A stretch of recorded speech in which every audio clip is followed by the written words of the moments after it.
لەگەڵ خوا لە کەسێکی تر مەترسن لەگەڵ خوا تەوەکول بە غەیری خوا نەکەن واستە دامەنن لە بەینی خۆتان و خوای گەورەیە خدا فەرمووی وإذا سألك عبادي عني فإني قريب من نێزگم أي محمد صلى الله عليه وسلم ئەگەر عەبدەکان پرسیاری منیان کرد من نێزگم أجيب دعوة الداعي إذا دعان فليستجيبوا لي وليؤمنوا بي لعلهم يرشدون با وڵامی من بدەنەوە با بە قسەی من بکەن ئەو کاتە سەرکەوتوو ئەبن و یەکێتر لەوانە ئەبینی قەبرەکانیان بەرزەکەنەوە قوبەیان بۆ ئەکەن و یا هەڵی ئەگرن و ناوی لەسەرە نووسن و هەموویشی باش بزانن ئەو قەبر هەڵگرتنە هەمووی حرامە ئەوەی کە وەساییەکە لەسەر قەبرەکە کە کێلەی قەبرەکان دائەنا کە قەبرەکان بە کاشی مەڕمەڕ دائەنا ئەو کەسە تاوانبارە ئەوەی کێلەکان دروستەکە تاوانبارە وەڵڵاهی ئەم کەسەش تاوانبارە مردووەکەش تاوانبارەکەن هەمووتان بینیتانە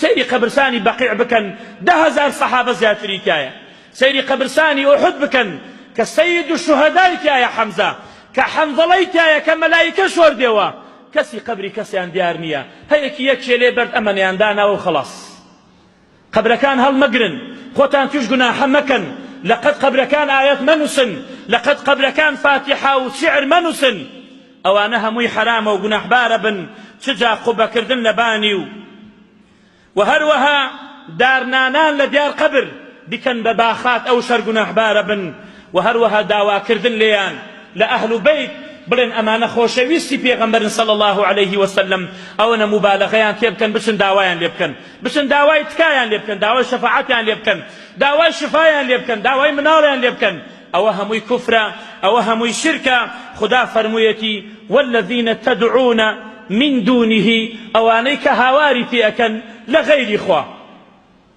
ئێتر هەر کەسێک بێت پێغەمبەر بێ مەلائیکە بێ ئاسمان بێ زەوی بێت والذين تدعون من دونه لا يملكون من قطمير أو ناوك خرمايا أو توكرة تنكك هاببا ناوك كوا والله ملشي أواني إستاك كسيان كام أهل بيت أري كام پیغمبر أري كام پیاوچاك أري أواني كمردن ملشي يك توكليكي باندن كخرمايا كانية خدا واتي أفرميت لپاشان دا أفرميت إن تدعوهم لا يسمعوا دعاءكم ئەگەر ئێوە بانگیان بکەن ئەوان گوێیان لە ئێوە نییە ولو سمعوا ما استجابوا لكم ئەگەر گوێیانش لێ بێت ئەوە جوابتان نادەنەوە ويوم القيامة يكفرون بشرككم خدا ناوی بر شرك ولا ڕۆژی قیامەتە كفرت بێکا والله حسن و حسين ڕزای خوایان لێ بێت سيدا شباب أهل الجنة والله لقيامت تبريت ليكا ئەڵێ من کەی وتمە هاوار بکە بە من عەبدێکی ضعیف من خۆم محتاجم بە ڕەحمەتی خوا والله كانت يا وشاكتو أري للروج قيامت يكفر بشركك خدا ناوي بالشرك والله كفرت بيك كي منو تمور خواف بك بدور منا كي منو تمسوان بي بخو حاشا ولي لبابا برو من محتاج بالرحمة إخوة همي كفرت بيك ويوم القيامة يكفرون بشرككم ولا ينبئك مثل خبير هيج كسي وكو خبير خبرنا ذا في أي پیغمبر صلى الله عليه وسلم وخدا فرمويتي ومن أضل كي هي لو سر لشواو تربيت كي هي لو كافر تربيت ومن أضل ممن يدعو من دون الله من لا يستجيب له إلى يوم القيامة وهم عن دعائهم غافلون وإذا حشر الناس كانوا لهم أعداء وكانوا بعبادتهم كافرين خدا ناوي بالعبادة بانا لعبادة شناكم شي هي لوسر لشواو تربيت شي داوالا قبر يبكى شي داوالا بتاوشاش يبكى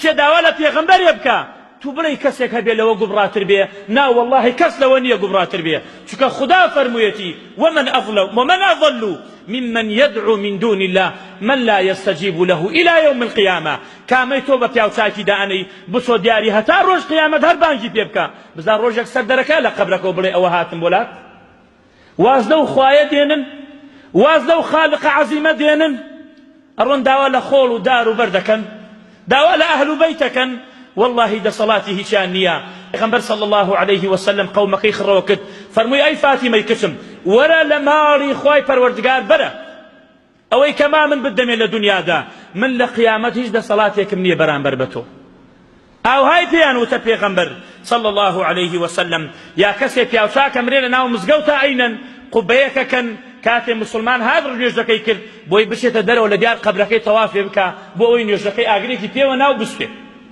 بۆچی قەبر لە ناو مزگەوت بێت؟ ئەگەر بۆ عیبادەتت نەبێت، ئەگەر بۆ پارە پەیاکردنت نەبێت، ئەگەر بۆ تاغوتیت نەبێت، مزگەوت جێی عیبادەتە. وأن المساجد لله فلا تدعو مع الله أحدا. مزگەوتەکان هین خوایە، نەکەن کەسی تر بکەن بە شەریکی خوا. بۆ قەبر لە ناو مزگەوتە نەی؟ بۆ ئەوەی خەڵک تەوافی پێ بکە؟ ئەرە وەڵڵا. بۆ ئەوەی خەڵک داوای شفای لێ بکە؟ ئەرە وەڵڵا بۆ ئەوەتە. ئەی بۆچیتە؟ ئەی بۆ نابێ بۆ نایبێ بۆ قەبرستانی مسلمانە بینەی لە قەبر؟ ئەگە پیاوچاک بە تۆش ئازا بە پیاوچاک بە، نەک بچی سەرفی عیبادەت. نوێژەکەت بۆ خوا بێ، هەنێ لە سوژدەکەتش بۆ ئەو بێ. بۆ نەماندێ بچاو خۆمان چەندێ سوژدە ئەبەن بۆ قەبر. یعنی ئەو کەسانە بەس بۆ پارەکە پەیاکردنیانە، بەس بۆ ئەوەیانە دین بکەنە شتێک بۆ ژێر دەسەی خۆیان. ئەوانە هیچی شەرع نییە. پێغەمبەر عەلەیهی سەڵات وەسەلام لە کاتی سەرمەرجا فەرمووی: لعن الله اليهود والنصارى اتخذوا قبور أنبيائهم مساجد. لعنەتی خوا لە گەور و جوولەکە بێت کە قەبری پێغەمبەرەکانیان کرد بە مزگەوت، نە قەبری باو باپیرانە لە ناو مزگەوتە خەڵک تەوافی پێ بکە، خەڵک داوای بەرەکەتی لێ بکە. ئەی ئەوە مورکی تۆکڵێکی بان ناو کە خوڕمای نییە، چه دەسەڵاتێکی هەیە؟ بۆ لە ناو مزگەوتەی نەی؟ بۆ خەڵک سەر لێ شێواوەکەی؟ بینە لەگەڵ مسلمانانە، بینە قەبر و بینە ژێر خۆڵەکەوە خۆی و عەمەلەکەی. بۆی ئێمەش بچین بۆ قەبرستان سەلامیان لێ بکەین، دوعای خێریان بۆ بکەین. ئەوان تازە ناتوانن بڵێن سبحان الله. فأمانە هەمووی مخالفەیە. مسلمان ئەبێ چاوکراوە بێ، ئەبێ ئاگدار بێ. ئەو خوا عەزیمە لە خۆمان نەڕەنجێنین، چونکە خدا لە قورئاندا وعدێکی داوە، وعدی خۆی ناشکێنێ.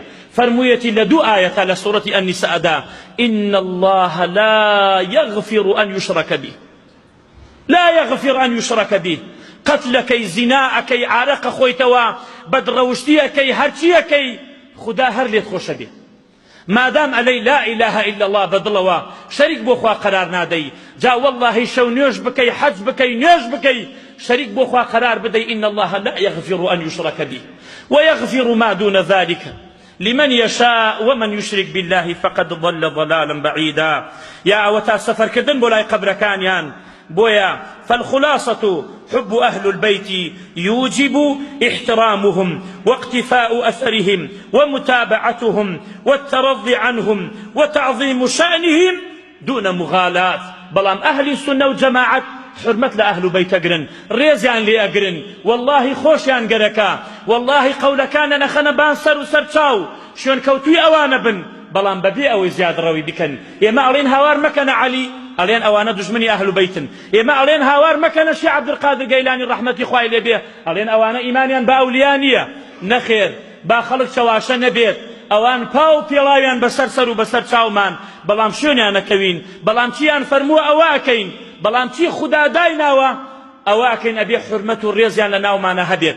جا هەر کەسێ حورمەت و ڕێز لە خێزانەکان پێغەمبەر بگرێ صلی الله عليه وسلم، لە ئەهل و بەیتی پێغەمبەر بگرێ صلی الله عليه وسلم. ئەوە علامەتێکە کە ئەم مسلمانە پێغەمبەری خوای خۆشگەرەکە، و پێغەمبەری خوش بە تەئکید صلی الله عليه وسلم ئەو مسلمانەی خۆشگەرەکە، و خوای پەروەردگار تۆی خۆشگەرەکە بێ لەبەرەوەی تۆ ئەهل